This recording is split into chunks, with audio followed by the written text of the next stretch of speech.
Hare Krishna. I'm Shraddha Khandelwal, coach from Divine Energies by Shraddha.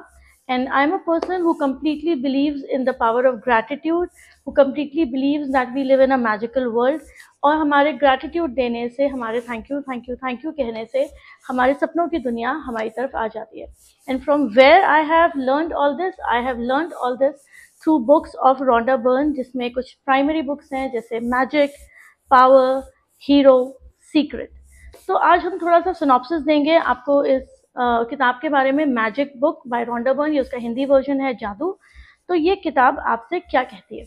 ये किताब आपसे कहती है, इसमें पीछे आपको थोड़ा सा पढ़ के सुनाते हैं कि 2000 वर्षों से भी अधिक समय पहले की बात है जब कुछ गूढ़ शब्दों को एक धर्म ग्रंथ में छिपाया गया था.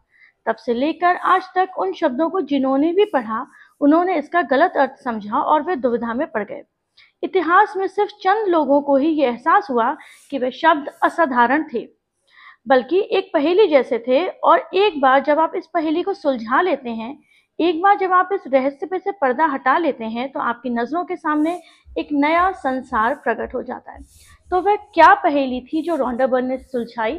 वो पहेली थी कि जिसके पास जो है उसे वो ज्यादा दिया जाएगा, और जिसके पास जो नहीं है उसके पास जो है उससे वो भी ले लिया जाएगा. जब लोगों ने इसे सुना, इसे समझा, तो बोले ये तो बहुत गलत बात है. जिसके पास जो है उससे भी ले लिया जाएगा, और जिसके पास जो नहीं है उससे ले लिया जाएगा, जिसके पास जो है उससे ज्यादा दिया जाएगा.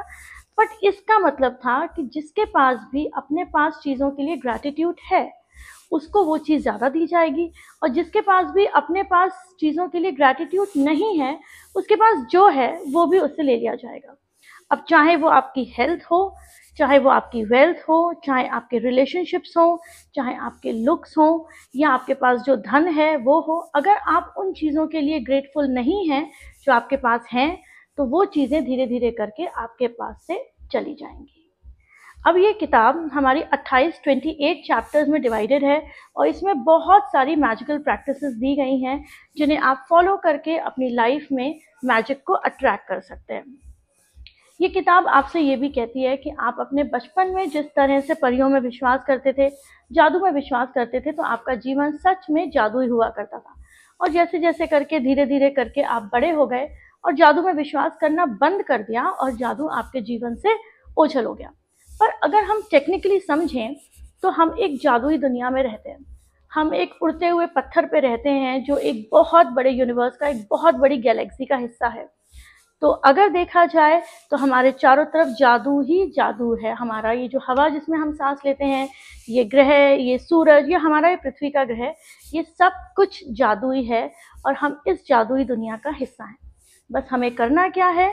हमें समझना है कि ये यूनिवर्स कैसे काम करता है, ये दुनिया जादुई है, तो इसका जादू का हम कैसे इस्तेमाल कर सकते हैं, और हमें उस जादू को अपने जीवन में लाना है. इस किताब में ऐसे बहुत बहुत सारे चैप्टर्स हैं जो आपको जादुई हेल्थ के बारे में बताते हैं, जादुई मनी के बारे में बताते हैं. आपको बताते हैं कि आप मनी मैग्नेट कैसे बन सकते हैं, आप कैसे अपने आप के अपने चारों तरफ का जो धन है उसे आप अपनी तरफ खींच सकते हैं. वो आपको बताती है कि आपके जो संबंध हैं वो मधुर कैसे हो सकते हैं. रॉन्डा बर्न आपको एहसास दिलाती है कि अगर आप इस पूरी दुनिया में अकेले इंसान हो और कोई भी आपके संग ना हो, तो आपको कुछ भी करने में कभी भी कोई भी मज़ा नहीं आएगा. आपको हमेशा तब अच्छा लगता है जब आप जो कोई भी काम करते हैं उसको दिखाने के लिए, उसको बताने के लिए कोई आपके जीवन में होता है. तो हमारे जीवन में संबंधों का एक बहुत बहुत बड़ा महत्व होता है, और हम सबको चाहिए कि हमारे जीवन में जितने भी संबंध हैं वो सारे मधुर हों.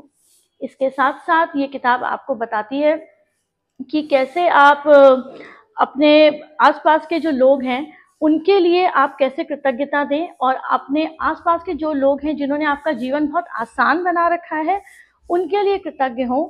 जैसे कि सपोज कर लीजिए, आप अगर एक फ़्लाइट लेते हैं, इतनी आसानी से एक शहर से दूसरे शहर पहुंच जाते हैं, पर ना तो आपको प्लेन बनाना आता है, ना आपने वो एयरपोर्ट बनाया है, ना आपके पास इतने पैसे हैं कि आप वो प्लेन खरीद सकते हैं, कुछ भी नहीं पता है आपको, फिर भी आपको वो सर्विस मिल रही है कि आप इतनी आसानी से एयरपोर्ट पे जाते हैं, फ़्लाइट लेते हैं, फ्लाइट में ऊपर नाश्ता पानी करते हैं, सब तरीके की सुविधाएं उठाते हैं और सेफली दूसरी जगह पहुंच जाते हैं। तो आप इस तरीके की जो चीज़ों का आप जो सहूलियत उठा रहे हैं, उनके पीछे बहुत लोगों की कड़ी मेहनत है। उन सब के प्रति हमें हमेशा ग्रेटफुल होना चाहिए, क्योंकि हमारा आज का जीवन बाकी लोगों की मेहनत पे निर्भर करता है, जो शायद आज जीवित हैं या वो जो आज जीवित नहीं है। रॉन्डा बर्न इसमें ये भी बताती हैं कि हमें ज़्यादा से ज़्यादा धन्यवाद देना चाहिए, चाहे हम उसे ज़बरदस्ती दें, अपने आप सोच सोच के धन्यवाद दें, या उसे दिल से दें। जब आप धीरे धीरे करके आप धन्यवाद देना शुरू करते हैं तो आप उसे दिल की गहराइयों से महसूस करते रहते हैं, और जितना ज़्यादा आप धन्यवाद देते हैं उतना ज़्यादा जादू आपके जीवन में सक्रिय हो जाता है।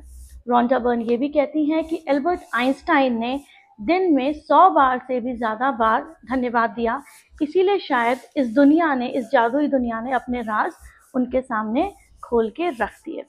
इस चैप्टर के एंड तक आते आते आपको बस इस बुक के एंड तक आते आते आपको बताते हैं कि क्रिएटिव विजुअलाइजेशन एक बहुत बड़ी चीज़ होती है। जब आप किसी चीज़ को अपने सामने इमेजिन करते हैं कि हाँ मेरे संग ये सब हो रहा है, और आप महसूस करते हैं कि हाँ सच में हो रहा है, और आप उस चीज़ के लिए भगवान को धन्यवाद दे देते हैं, यूनिवर्स को धन्यवाद दे देते हैं कि हाँ thank you thank you thank you, सच में मेरे संग ऐसा हुआ, महसूस कर लेते हैं उस खुशी को, तो वो चीज़ आप क्रिएट कर लेते हैं अपनी टाइम लाइन में आगे। इसके आखिर चैप्टर पे पहुंचते पहुंचते हम देखते हैं कि रॉन्डा बर्न आपको बताती हैं कि आपको अपने मिरर, जो आपका जो मिरर है, जिस व्यक्ति को आप उस अपने मिरर में देखते हैं, उस व्यक्ति के लिए आपको सबसे ज़्यादा ग्रेटफुल होना चाहिए, क्योंकि वो व्यक्ति ऐसा होता है जो आपसे कभी झूठ नहीं बोलता। आप खुश होते हैं तो वो खुश होता है, आप दुखी होते हैं तो वो दुखी होता है, और वो एक ऐसा इंसान है जिसे आपको सबसे ज़्यादा प्यार करना चाहिए।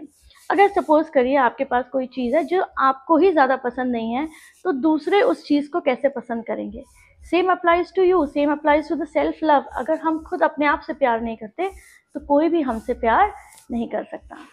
और उसके बाद रॉन्डा बर्न कहती हैं कि इस जादू को, जो अपनी इस किताब में आपको सिखाती है, इतनी सारी मैजिकल प्रैक्टिसेस के संग उस जादू को आप याद रखें और हमेशा जीवन में उसको प्रैक्टिस करते रहें। उसके लिए रॉन्डा बर्न ने बताया है कि आप रोज़ सुबह उठ के ग्रैटिट्यूड लिखें, मिनिमम 10 पॉइंट्स लिखें, जिस चीज़ के लिए आप भगवान को धन्यवाद देना चाहते हैं। शायद जो पिछले दिन हुआ उसके लिए आप सुबह लिख सकते हैं कि thank you thank you thank you, मेरे संग ये अच्छा हुआ। इस तरह से आप 10 पॉइंट्स लिखिए, यूनिवर्स को बताइए कि आपने रिकॉग्नाइज करा कि यूनिवर्स ने आपके हिसाब से आपकी चीज़ करी। जब हम यूनिवर्स को थैंक यू देते हैं, क्योंकि यूनिवर्स खुद भी एक कॉन्शियसनेस है, तो यूनिवर्स ये सोचता है कि ये इंसान, ये बच्चा बहुत अच्छा है, ये रिकॉग्नाइज करता है कि मैं इसके लिए कुछ अच्छा कर रहा हूँ, और मुझे उसके लिए वो धन्यवाद देता है। तो हमें ग्रैटिट्यूड लिखना है, और हमें रोज़ रात को एक मैजिकल स्टोन प्रैक्टिस करनी है। एक पत्थर ढूंढना है और स्टोन को हाथ में लेके एनर्जाइज करना है, और उसको सोचना है कि हमारे पास दिन में क्या क्या अच्छी बातें हुई। सो आगे जाके पढ़ेंगे इस मैजिकल बुक को डिटेल में। Thank you so much. Hare Krishna.